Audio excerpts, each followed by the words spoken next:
본문 말씀 가지고 내 몸에 예수의 흔적을 지니고 있노라. 함께 합니다. 시작. 예수의 흔적을 지니고.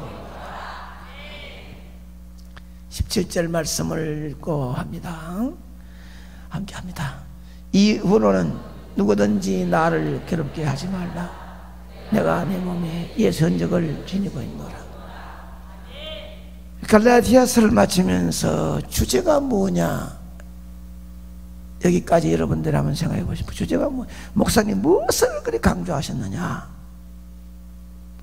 지난날 뭐 자유인에 대한 내용도 여러 번 했는데 11절에 와서 여러분 보면 내 손으로 직접 너희에게 이렇게 큰 글자를 쓴 것을 보라 라고 하는 사도 바울의 말씀이 있어요.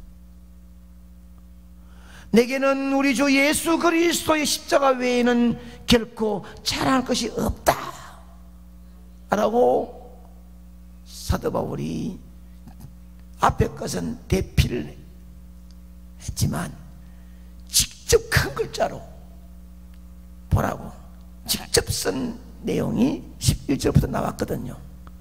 그러면서 우리는 이 사도 바울의 고백을 들으면서 주제가 뭐냐? 십자가입니다. 십자가. 바울이 십자가 외에 결코 자랑할 것이 없다는 것은 예수 그리스도의 십자가가 이미 지난 말씀을 다시 한번 상고한다면 14절에 와서 나를 세상의 속박에서 해방시켜 자유롭게 해 주었기 때문에 나는 십자가를 자랑한다. 오라 나는 공고한 자로다. 이 사망의 어둠에서 누가 나를 건져내겠느냐 몸부림쳤잖아요. 근데 예수 만나서 십자가를 통하여 해방되고 기쁨과 감격이 왔잖아요. 그리고 15절에 와서 죄인 중에 괴수이며 포악자인 나를 새롭게 변화시켜 주었기 때문에 십자가를 자랑한다고 고백했습니다.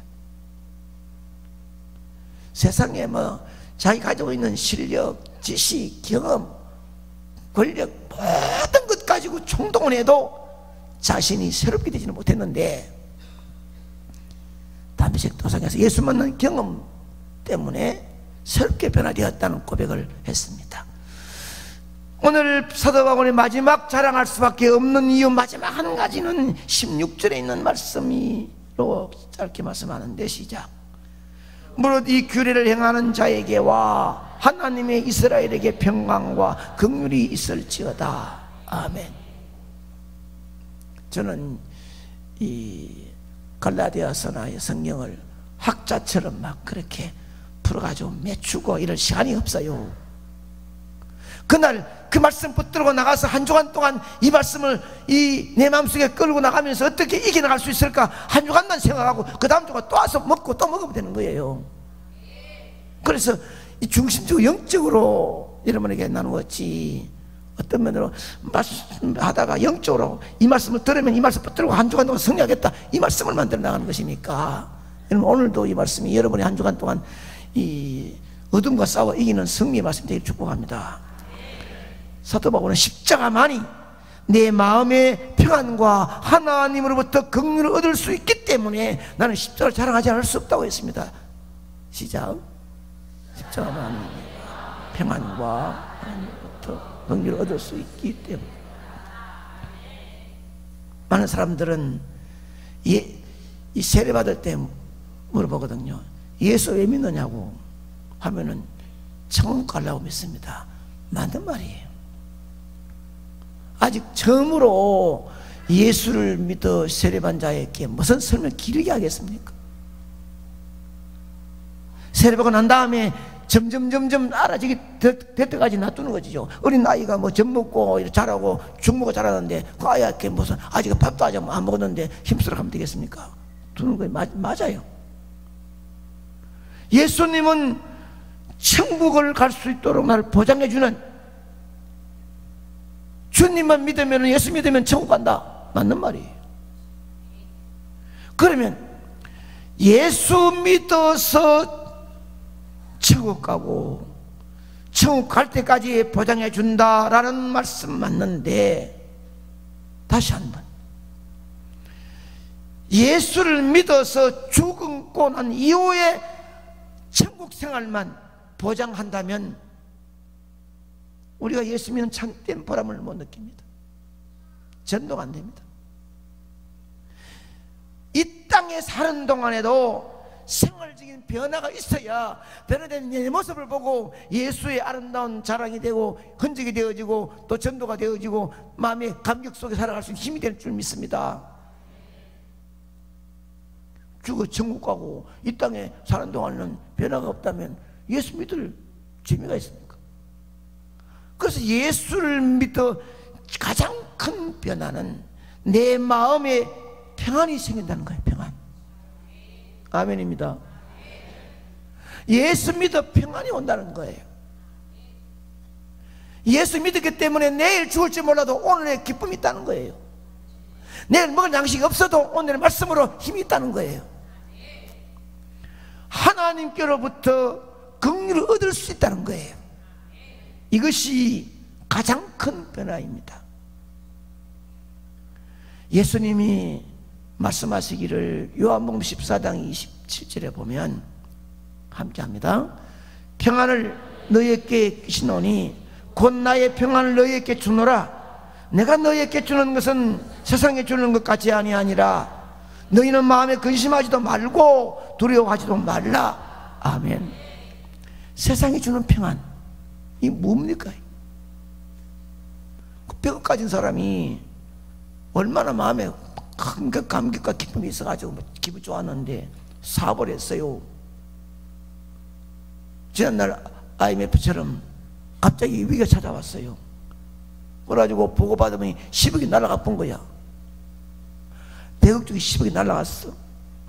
그러면은 90억 가지고도 옛날처럼 해가지고 감사하고 기뻐하는 마음이 평안해지는데 10억 날아가고 난 다음에 막 불안한 기라. 아이고 이거 또 날아갈란가. 아이고, 이 불안하고 초조한 마음, 이 마음은 신기합니다. 이상하지요. 100억 중에 10억 날아갔다고 마음이 불안 초조하다면 이것은 세상이 주는 평안이기 때문입니다. 절대로 주님 주시는 평안이 아니에요. 주님이 주시는 평안은 다 떠나가고 다 없어져도 마음에 주를 향한 기쁨과 감격이 식지 않고 하늘을 바라보는 기쁨과 감격이 마음속에 있는 그 자가 주님 주시는 평안이에요. 예수님 말씀하시기를 내가 너희에게 주는 평안은 세상에 주는 평안 같지 않다고 했습니다. 그 평안, 그리고 긍휼은요, 사람의 긍휼을 베풀 때는 그 사람이 나에게 잘하면 또 긍휼을 여기며 살아갑니다. 잘못하면 한 번 정도는 참아요. 2번은 참습니다. 3번 참습니다. 그러나 못 참습니다. 저도 꾸준히 참지만 참다가 안 되면 그냥 스르륵 없는 구름이 사라지듯 그냥 없어져 버리지, 끝나버리지. 절대로 못 참았다는 것을 가지고 직선적으로 말하는 성경은 아닙니다. 그냥 지나가 버리죠. 우리 자녀들에게도 우리 사람들의 심보가 그렇습니다. 마음이 자녀가 잘못해요. 몇 번 경고합니다. 하지 마라. 하지 마라 가잖아. 하지 마라 겠대. 세 번 겠어. 그래도 계속 하는 기라. 그 다음에는 영어들 뭐해도 A를 나옵니다. A 쫙 뛰어가지고 대만이 가면 막 한바탕 해버립니다. 몇 번 하도 못 참습니다. 만일 우리가 살아오는 동안에 하나님이 1번, 2번, 3번 하고 에이 이랬으면 끝났습니다. 여러분, 여기 누가 살아남겠습니까? 하나님의 긍휼은 끝이 없이 왔어요. 그런데 그 긍휼이 어떻게 하면 얻을 수가 있느냐? 내가 그렇게 잘못했는데 불구하고 하나님 긍휼이 나를 떠나지 않을 수 있는 이유는 무엇인가? 세상의 모든 종교는 노력을 얻을 수 있다고 생각합니다. 그래서 그들의 신 앞에는 긍휼을 얻고 싶어서, 예쁘게 보기 싶어서 별짓을 다 합니다. 새벽에 찌르러 냉수에다가 전체 모욕을 하고 깨끗한 옷을 입고 그 캄캄한 아직 또 해가 뜨기 전에 산에 가가지고 막 비르고 복 받겠다고 나무 밑에 아니면은 뭐 고목 밑에 돌 밑에 얼마나 비르고 지성을 드립니다. 그 노력을 노심초사 다 기울입니다. 그러나 그렇게 하고 난 다음에 내려와서 참된 평안이 있느냐 행복이 있느냐? 아니거든요.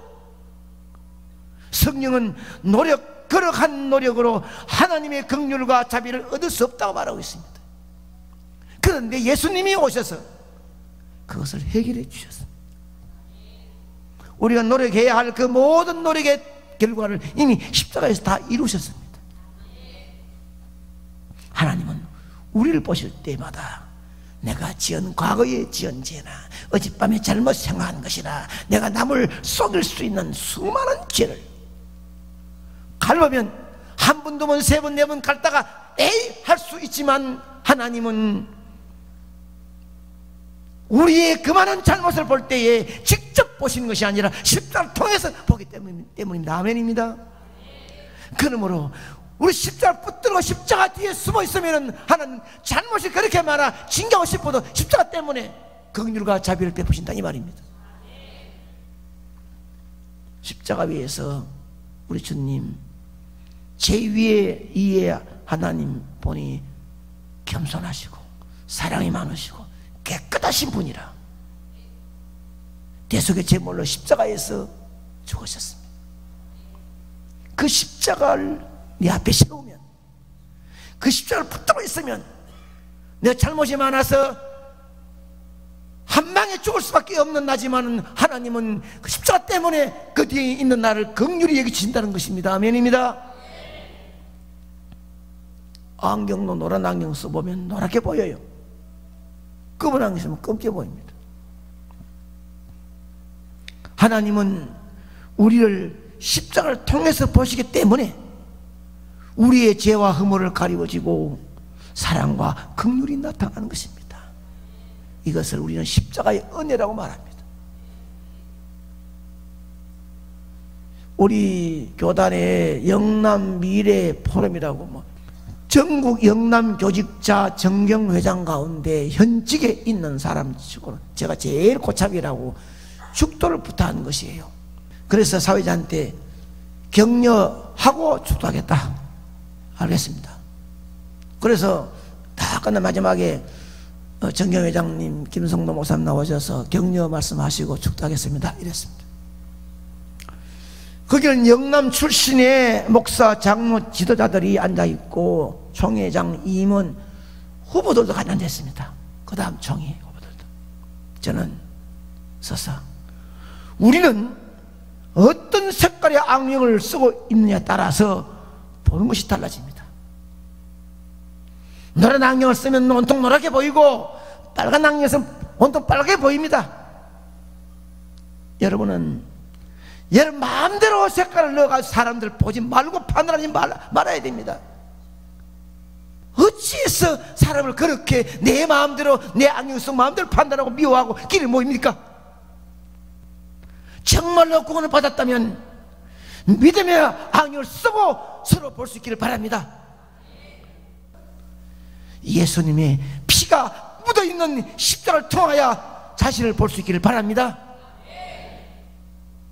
만약에 영적 눈을 뜨고 피 묻은 십자가를 바라보면서 나를 거기에 비춰보면 아무도 교만할 수가 없다는 거예요. 자만할 수가 없다는 거예요. 남을 비판할 수 없다는 거예요. 바울은 율법을 추구하는 자들, 종교를 추구하는 자들은 여전히 자기 노력으로 하나님 앞에 의로움을 얻고 평안을 얻고 긍휼을 얻으려고 한다고 말씀합니다. 그러나 바울은 선포하기를 아니다는 것이에요. 나를 바라는 것이에요. 내가 자유로워진 것은, 내가 새로워진 것은 예수 그리스도의 십자가이니 나는 오직 십자가 외에 잘할 것이 없다. 그러므로 17절에 와서 이후로는 누구든지 나를 괴롭게 하지 말라. 내가 내 몸에 예수의 흔적을 지니고 있노라. 사도 바울이 고백할 때 얼마나 눈물이 많았겠습니까? 얼마나 뜨거운 가슴이 타올랐겠습니까? 예수 흔적이 내 몸에 흔적이 있노라. 예수 흔적이 무엇이에요? 학자들의 연구는 굉장히 많이 했는데요, 두 가지로 짧게 요약하면, 흔적은 사도 바울이 예수님을 위해 받은 고난으로 인한 상처.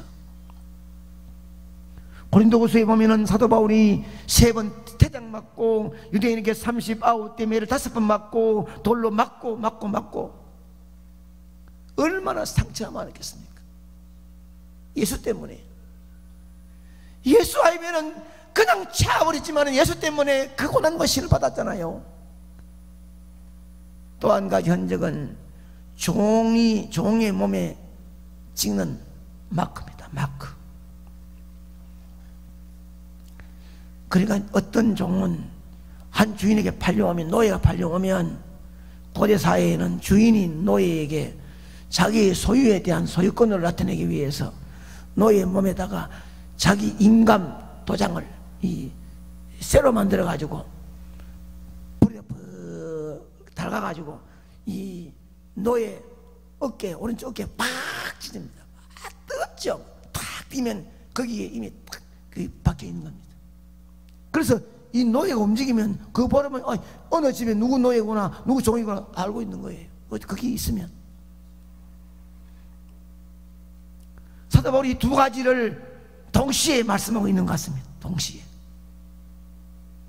예수 때문에 육신에 받은 상처도 많거니와 예수님의 종으로서의 너는 내 것이라 이침을 받았다는 거예요.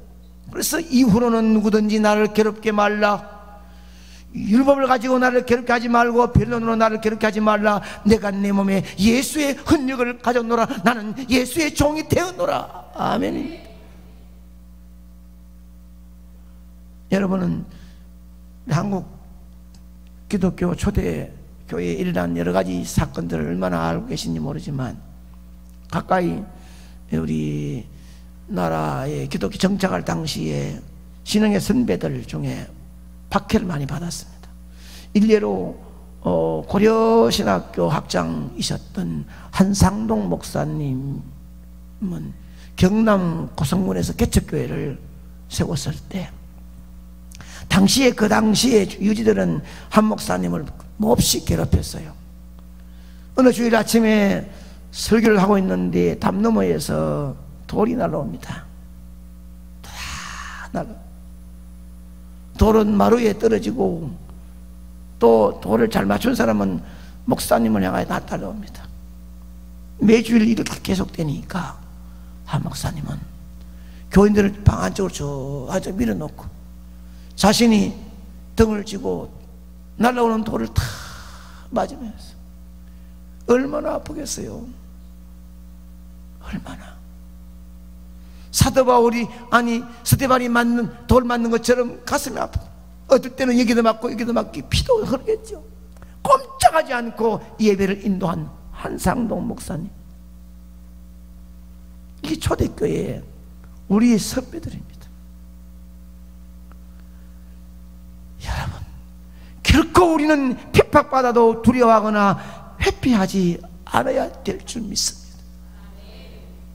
예수 믿는다고 좀 더 잘 믿으려고 한다고 또 더 애쓴다고 옆에서 빈정거리거나 아니 비판하거나 미워하는 그 눈초리를 의식하지 말아야 되는 것이에요.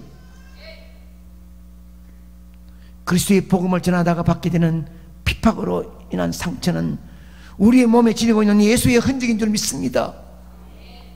이런 흔적 가지고 주 앞에 가야 되는 거예요. 그것은 우리가 그리스도를 따르는 족이라고 하는 증명이 되는 줄로 믿습니다. 그러므로 핍박받을 때나 뺄 때 두려워하거나 피하지 말고 주님이 주시는 능력으로 당당히 받아들일 수 있기를 축복합니다. 주께서 능히 그 핍박을 견딜 수 있는 힘도 줄 줄로 믿습니다. 설로역정 이 두 번째 진충시가 나와요. 진충시는 진실하고 충성스럽다는, 그래서 진충시예요. 그 진충시가 천국 도성에 막 들어가려고 하는데 한 신자가 붙들고, 당신은 여태까지 수많은 고난을 당했는데 하나님 앞에 가면 무엇을 선물로 바칠 것입니까? 라고 물었습니다. 그때 진충시가 이렇게 대답합니다. 나는 나의 상처와 흔적을 주님만 사랑했다는 증거로 나에게 상급 주실 그분에게 가져가고 있습니다. 어쩌면 이것이 사도 바울의 고백이 아니겠습니까? 훗날, 그 훗날에 내가 이 땅을 떠날 때 나를 지켜보는, 임종을 지켜보는 자란 자손들에게 나는 예수 한 분 때문에 이런 데 흔적이 있노라, 그만의 쉬는 고통 속에서 참고 견디러 왔노라. 엄마가 처녀 때 신앙생활을 한다고 쫓김도 받고 맞아서 이런 흔적이 아직은 남아있노라. 아버지는 칼과 죽인다고 달라들어 찔렀는데도 이렇노라. 이래도 내가 신앙을 믿음을 지켜왔으니 이럴 때 자식들의 눈에 눈물이 안 나겠습니까? 아버지가 내 교회 섬기는데 이런 마음, 이런 뜻으로 내가 엎드려 눈물로 기도해 왔노라. 아들아, 딸아, 난 당당히 주 앞에 가는데 너희들도 내 흔적 따라오느라. 이런 말씀을 할 때 자식들은 더 이상 안 해도 꿇는 무릎으로 신앙의 믿음을 이어갈 수 있는 줄 믿습니다. 갈라디아서의 주제는 십자가입니다. 나와 만나는 사람마다 깊은 이야기를 나눌 수 있는 관계마다 그 앞에 당당히 십자가만을 자랑할 수 있기를 축복합니다. 잘났다, 똑똑하다, 많이 있다, 안다, 내가 교직분이 뭐다 자랑하지 말고, 잡는 손잡을 때 성령에 교통하고, 눈빛으로 가면 성령에 왔다 갔다 하고, 말하면 보이지 않는 성령의 파도기를 날 수 있는 십자가가 나타날 수 있기를 바랍니다. 어떤 논리와 어떤 이론 앞에서도 이후로는 나를 괴롭게 하지 마십시오. 나는 내 몸에 예수의 흔적을 가지고 있습니다. 나는 예수의 종이 되었습니다. 아멘. 이렇게 간증할 수 있기를 축복합니다. 시작. 이렇게 하지 마십시오.